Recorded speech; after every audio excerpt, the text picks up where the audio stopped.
집 살라 그랬는데 사도 되는 게 맞아? 규제 들어오는 거 아니야? 대금 늘어나는 거 아니야? 내가 그래서 집을 싸게 팔 이유가 있냐? 규제가 부동산이 많이 올라야 하는 겁니다, 여러분. 재건축 재개발을 막 규제하고 그러지는 않을 것 같다. 1주택은 건들기가 쉽지 않을 거다. 이게 보면 크게 상관없는 거야. 제가 두려워하는 거는 그런 거예요. 아파트는 망고쌤.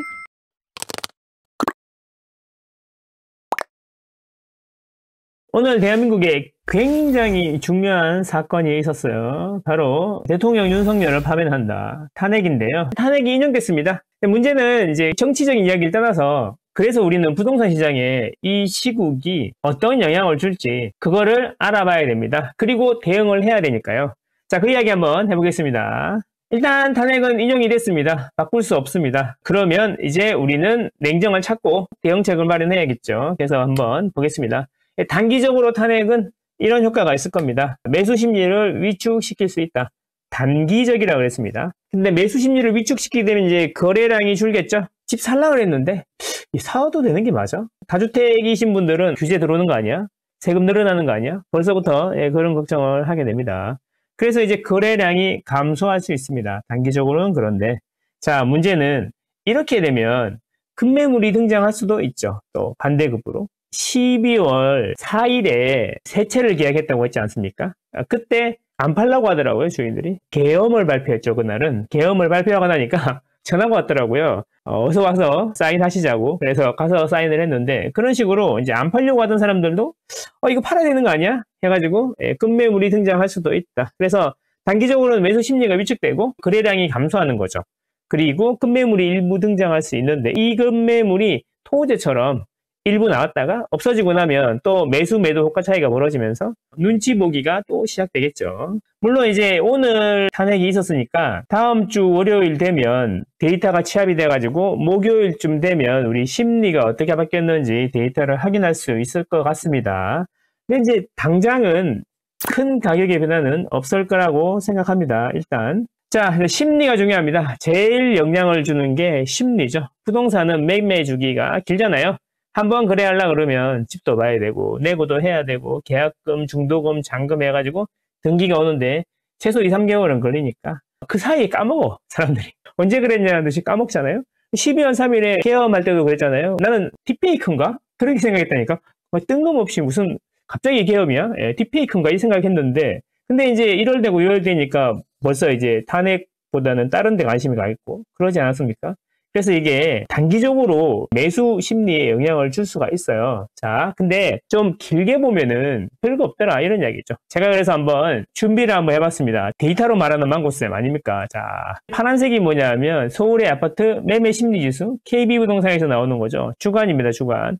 요렇게 흘러갔는데 지난 정권에도 박근혜 대통령이 탄핵되면서 문재인 정권이 들어왔지 않습니까? 그때 심리가 어떻게 변했는지 보시면 되는데 대통령이 탄핵되기 전에 일단 최순실 사태가 발생했는데 최순실 사태가 발생하고 난 다음에 심리가 조금 떨어졌다가 이제 박근혜 대통령이 탄핵 심판을 받게 되고 탄핵이 인용이 됩니다. 탄핵이 여기서 인용이 됐죠. 인용이 됐는데 계속 심리가 좋아져. 그래. 이제 불확실성이 사라졌으니까 심리가 좋아졌다고 칠게요.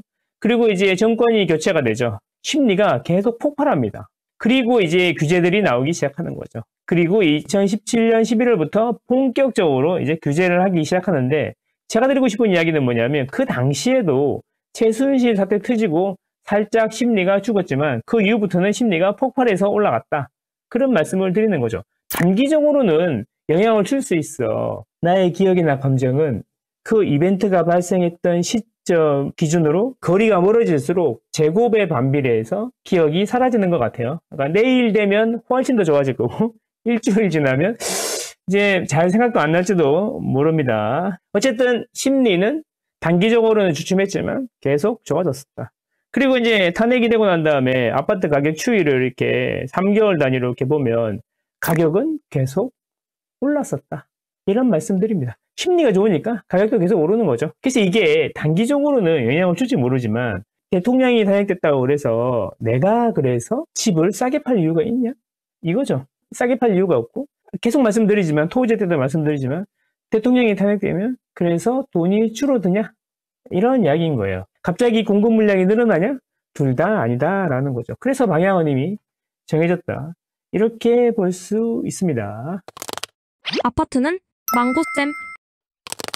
자, 이제 거래량을 한번 보겠습니다. 거래량이 줄 수 있는데 지난 탄핵 때 한번 볼게요. 자, 보시면 이게 최순실 사태 말기 12월이었는데 이게 거래량이 확 줄었죠. 근데 이제 원래 12월쯤에는 거래량이 주기적으로 줄었었어. 그리고 박근혜 대통령이 탄핵이 인용이 됩니다. 근데 거래량이 오히려 늘어납니다. 2달 뒤에 문재인이 취임을 하게 되죠. 그리고 다시 이제 본격적으로 규제를 하기 시작하면서도 계속 거래량이 늘어났다. 그러니까 이제 이게 보면 크게 상관없는 거야. 심리도 잠깐 그렇고 거래량도 잠깐 그렇고 우리가 너무 단기적인 시향, 일주일 단위 시향 이런 게 익숙하다 보니까 영향이 클 것처럼 생각하지만 실제로는 그렇지 않다는 거지. 내가 윤석열 대통령이 탄핵이 돼서 기분이 되게 안 좋아. 그러니까 시세가 25억짜리인데 그냥 에이씨 몰라 22억에 팔아버려. 이런 사람이 얼마나 될까? 이런 이야기인 거죠. 중요한 거는 앞으로 2개월이죠. 앞으로 2개월이 뭐죠? 6월 3일 이야기 많던데 6월 초에 조기 대선이 있을 것 같다. 그런 이야기예요. 근데 그 2개월 동안은 한덕수 체제로 갈 거 아닙니까? 어르 이렇게 되겠죠. 아무것도 안 하겠죠. 누가 하려고 그러겠습니까? 2개월 뒤면 다 바뀔 텐데. 그래서 제가 보기에는 어느 정도 이런 건 있을 것 같아요. 대출 규제 정도는 한국은행은 대통령이 바뀌어도 계속 있는 거잖아요. 대출에 대해서 민감하고 대출이 어느 정도 올라오면 정부에 요청해가지고 대출 규제를 자율적으로 은행이 맡겨라 이런 게 있는데 아무래도 예전처럼은 열심히는 안 하겠죠. 그렇지 않겠습니까? 그래서 당분간은 이 상태로 얼음이 될 것 같은데 3월까지는 거래량이 많이 늘었단 말이죠. 그래서 우리가 예상을 이렇게 했죠.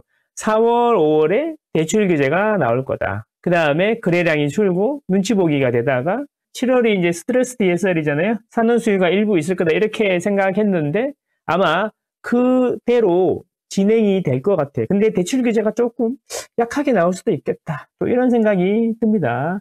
문제는 뭐냐면 이 정부에서 하려고 했던 게 있죠. 임대차 입법 개정이라든지 재건축 초과이익 환수제 폐지라든지 이런 법안을 추진하던 게 있었는데 뭐 대통령이 탄핵이 돼도 추진하겠다라고 하는데 그게 이제 되겠습니까? 이제 안 되죠. 그래서 윤석열 전 대통령의 공약들은 이제 폐기 수순을 밟게 되겠죠. 그래서 얼음 상태가 될 것 같다. 이런 생각입니다. 아파트는 망고쌤.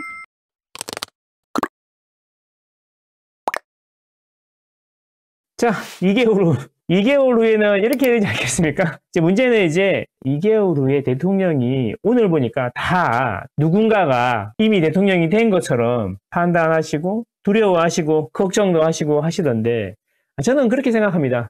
정치에는 변수가 많습니다. 그러니까 어떻게 될지 모르는 거예요. 돼봐야 아는 거죠. 됐다고 확신할 수는 없다. 이런 생각이고요. 만약에 누가 되든 간에 민주당 쪽에서 대통령이 되면 어떤 일이 벌어질까? 뻔하죠. 규제 나올 거라고 다 생각하시는 거잖아요. 일단 규제는 세금 규제 알겠죠?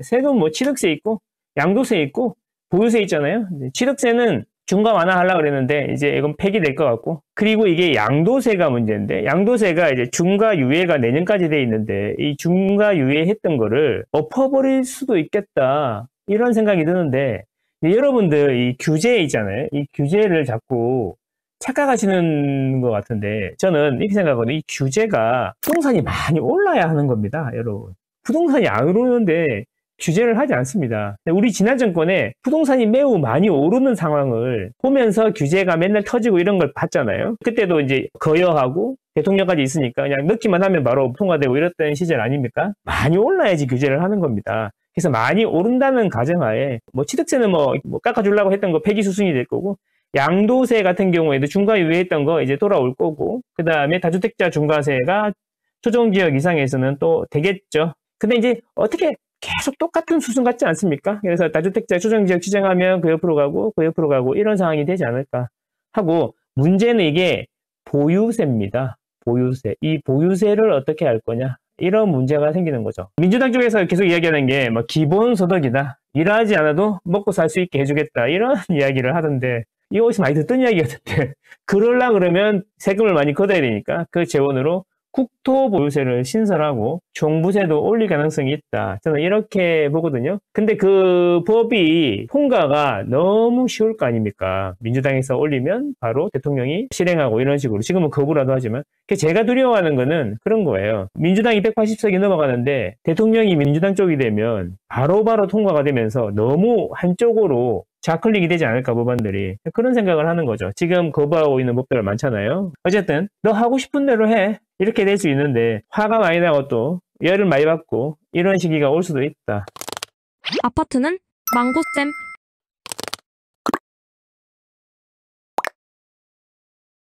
자, 이제 문제는 재개발, 재건축입니다. 제가 제일 관심 가지고 있는 게 재개발, 재건축인데, 재개발, 재건축은 여러분 완화를 하려고 할 것 같습니까? 규제를 할 것 같습니까? 다 규제할 거다 이런 말씀 하시는데 제 생각을 말씀드려볼게요. 재건축 초과이익 환수제 같은 거는 할지 모르지만 재건축 재개발을 막 규제하고 그러지는 않을 것 같다. 의외로 왜 그런 이야기를 하냐면, 자, 1, 2 신도시 특별법, 노후계획도시 특별법이죠. 그거를 여야가 합심해서 법을 통과를 시켰다. 그거에 대해서 좀 이해를 하실 필요가 있는데, 이제 중층 재건축의 시대고 중층 아파트면서 30살이 넘어가는 아파트들에 거주하는 거주민들의 투표 성향이 빨간색이 아니다라는 거예요. 이제 파란색이 많다는 거예요. 분당의 박빙이었고 나머지 지역은 전부 다 파란색이라는 거죠.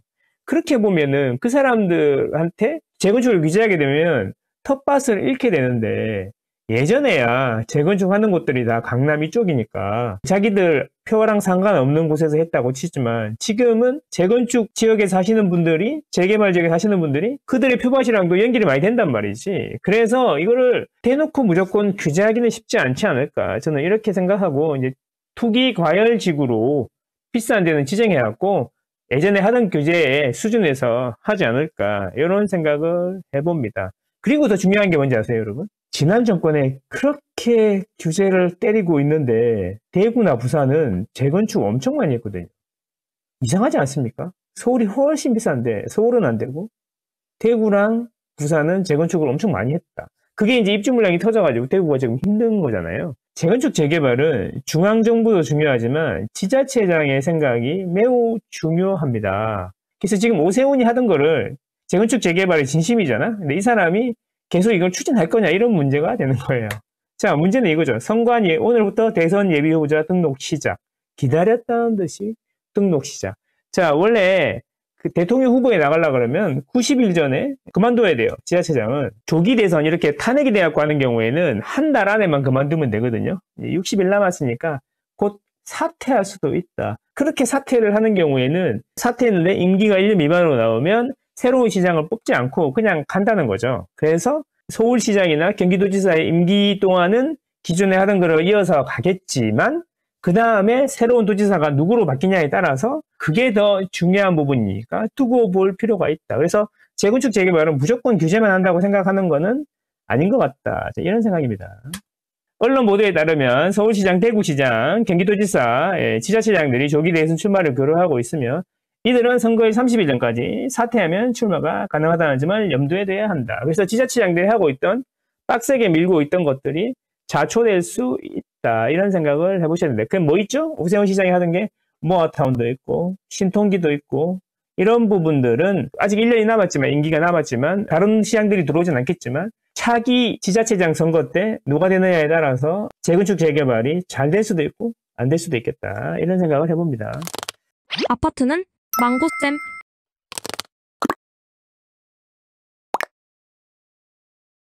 자, 그래서 결국은 뭐냐면 저는 이렇게 봅니다, 여러분. 이거예요, 이거. 자, 보세요. 이게 뭐냐면 우리나라 가구들을 주택 소유 개수로 분포를 보면요, 무주택이 43.9%고요. 1주택이 41.5%예요. 그리고 다주택은 14.6%. 그러니까 무주택이나 1주택이 85%라는 거죠. 무주택 위주로 정착을 하게 되면은 다주택하고 1주택보다 무주택이 적으니까 불리한데 1주택 위주로 해도 마찬가지겠죠. 그래서 정치인들은 무주택이나 1주택을 아우르는 전략을 쓰고 다주택자를 악마화하는 게 훨씬 더 효율적입니다. 집값이 오르는 거는 우리가 집을 안 줘서 그런 게 아니라 다주택자들이 집을 사서 그렇다라고 하는 게 훨씬 유리하기 때문에 이번 정권에도 그게 사실 크게 바뀌진 않았잖아요. 이렇게 생각하면 정권이 바뀌더라도 그 스탠스가 바뀌겠냐 이런 거죠. 반대로 이야기하면 1주택은 건들기가 쉽지 않을 거다. 그래서 이제 다들 똘똘한 한 채로 갈 거다. 그렇게 말씀하시는 것 같아요. 근데 저는 조금 생각이 다른데 어쨌든 그래서 여전히 똘똘한 한 채가 중요하다. 근데 우리 포지션을 이제 정해야 된다라는 거죠. 제가 계속 말씀드렸어요. 멤버스에도 계속 말씀드리는데 1주택이나 일시적 1가구 2주택까지는 선으로 볼 거니까 이제 그런 전략을 쓰셔야 된다라는 겁니다. 무슨 말인지 아시겠죠? 그러면 이제 당연하죠. 지방에 있는 거 물린 건 다 팔아야 되고 외곽에 있는 건 팔아야 되고 이러니까 양극화가 또 계속 가겠죠. 이게 지금까지의 생각인데 사실 저는 조금 생각이 다른데 그 이야기는 12일, 13일에 특강을 하니까 그 부분 제가 말씀드리도록 하겠습니다. 궁금하시죠? 저 보고 싶지 않아요? 여기 더보기를 누르시면 나오니까 특강 관심 가져주시기 바랍니다. 어쨌거나 1주택이나 일시적 1가구 주택 코스프레를 해야 된다. 그런 말씀 드립니다. 자, 여러분들은 현명하시니까 냉정을 찾으시고 다시 일상으로 돌아가셔가지고 본인 할 일을 열심히 하면서 투자도 열심히 하는 것으로 하시죠. 이상입니다. 감사합니다.